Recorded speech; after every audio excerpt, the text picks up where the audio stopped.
Good morning. Good morning. Hello, everyone. Can everybody hear me okay? Yes? Well, my name is Mike Nicoli. I'm from Bay State Health. I'm one of the EMS coordinators. So we work with our various first responder agencies, and we'd like to say thank you to the Long Meadow Public Schools and the police and fire departments for coming here. So if we can give them a big round of applause and say thank you for them, taking their time out of their day.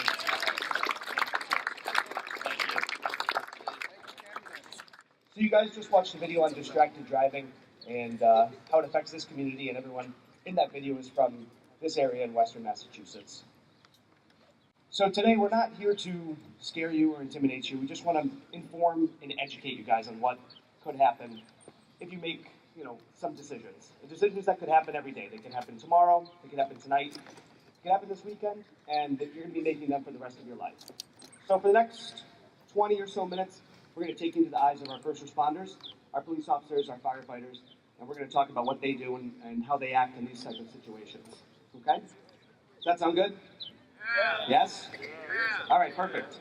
So we're going to talk about this. We're going to watch them. We're going to talk about what's happening, and just enjoy it, watch it, and we hope that you get something from this presentation.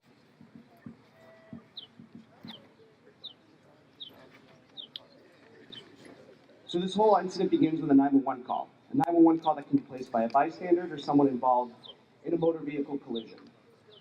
Right now, motor vehicle collisions are the leading cause of fatalities and injuries with young people, including teens, everyone your age. So a 911 call is placed for a motor vehicle accident to signal vehicle into a tree.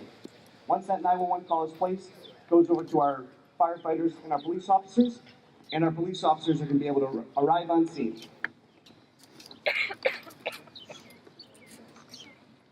All of the police officers in the United States are trained as first responders. So their job is to get on scene, see who's injured, and treat them accordingly until the ambulance arrives with the firefighters and the paramedics that can take over for them.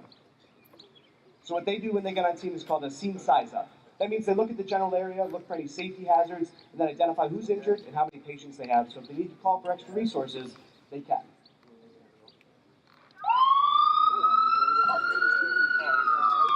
So they have identified 2 occupants in the vehicle, one of them injured and unresponsive. Unresponsive means that they're unconscious, they're not able to talk to them right now.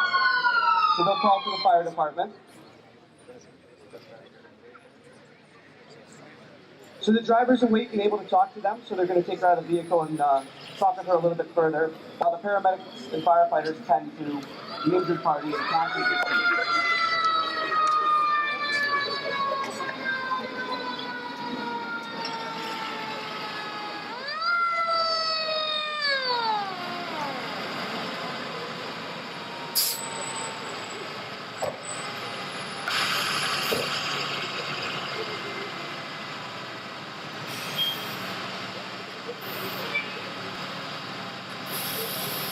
So the fire department has a lot of extra tools that they can use to help people. You'll see on TV shows that aren't the most realistic, but the different tools that they use, such as the jogging light, different types of extrication devices. We'll use a certain extrication, and that takes amputation to get out of the vehicle and get out of the site. So with the extrication, you can figure it out.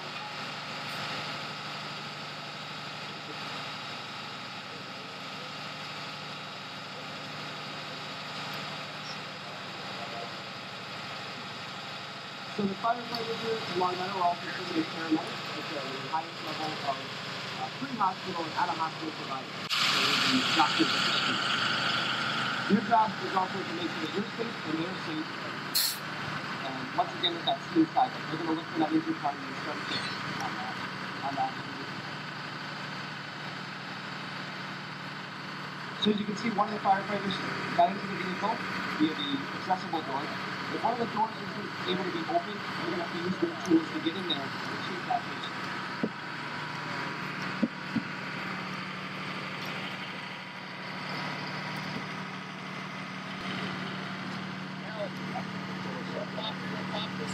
So if you look over here, the police officers are going to be talking to the operator of this vehicle, and they're going to be conducting what they call a field sobriety test.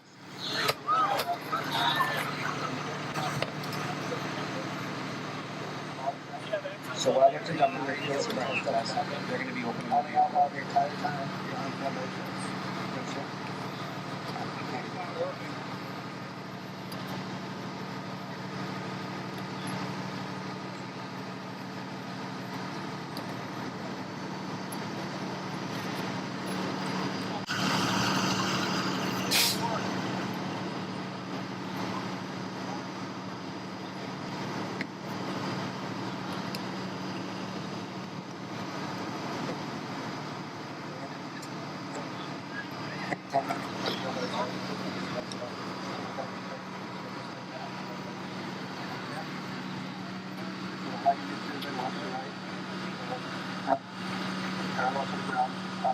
So as you can see inside the vehicle, the firefighters are going to be covering the patient up with a sheet. This is just for their protection. They're going to be opening the front windshield with the glass. Glass pieces will be going everywhere, so we cover them up with a sheet blanket so they can get protected from that.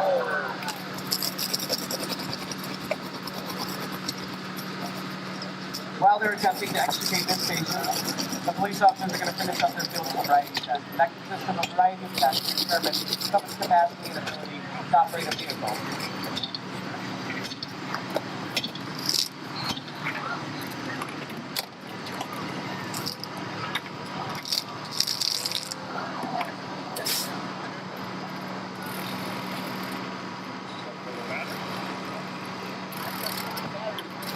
So the operator of this vehicle was deemed under the influence. Now, for someone under 21, there is no legal limit for alcohol. Now, since this person failed this field sobriety test, he was under arrest and brought to a police car and taken to their station. He asked their parents what he called.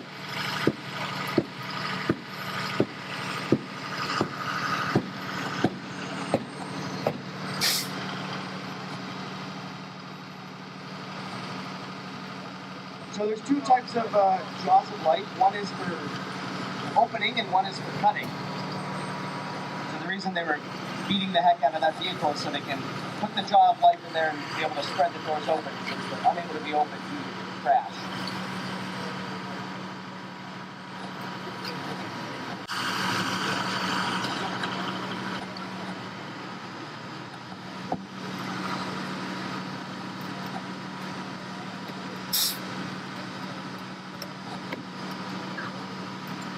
Now these extrications, they can take 5 minutes, they can take 20 minutes, sometimes they can take upwards of an hour, depending on the severity of the crash and even the type of vehicle.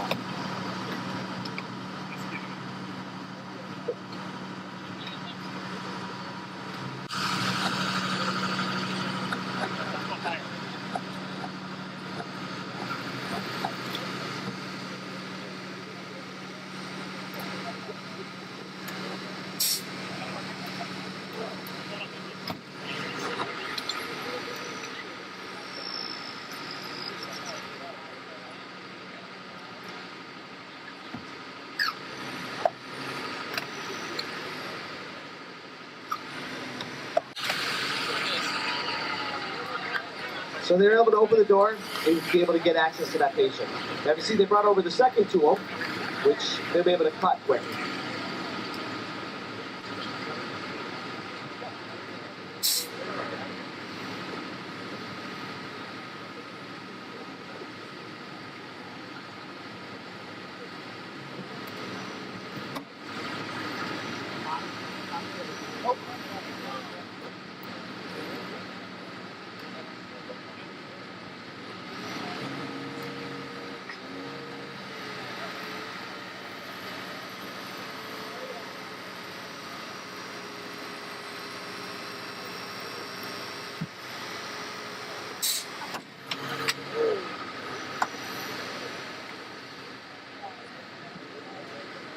So they're going to be cutting the two hinges off the door so they can take the door completely off so it won't be in their way anymore so they can get that patient out of the vehicle safely.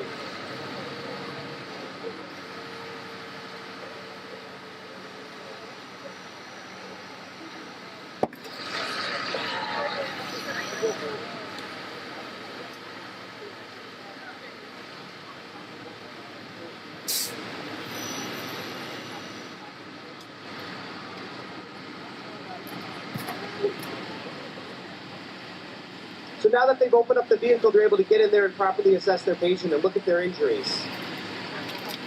Injuries in these types of crashes can be very, very different. They can be very severe or they can be minor. More often than not, they're very severe and the patients are very, very sick and need to go to a trauma center such as Bay State Medical Center in Springfield.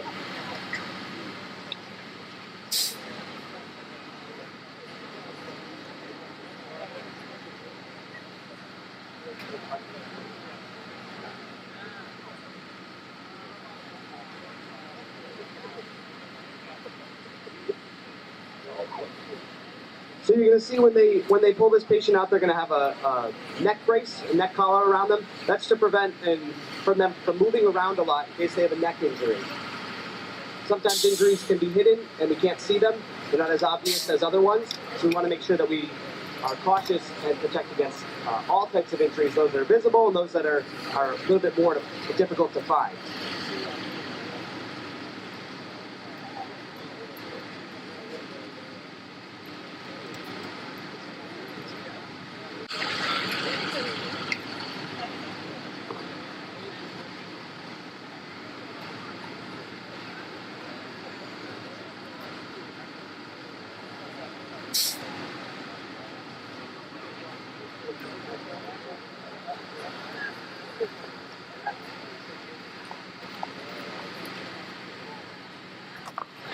So the patient was safely removed from the vehicle, and now they're going to bring them over to the ambulance and transport them to the hospital.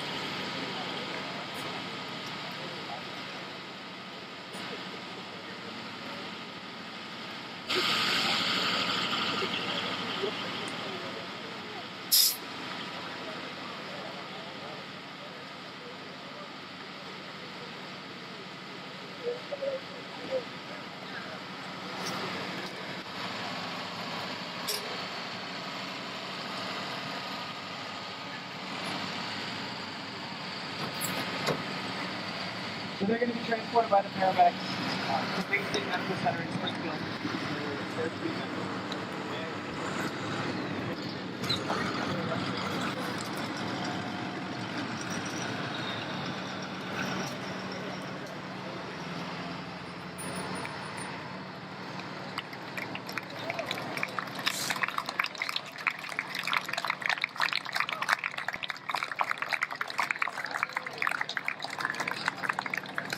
So like I said before, this demonstration is just to show you and inform you and educate you about what could happen based on the decisions that you guys make.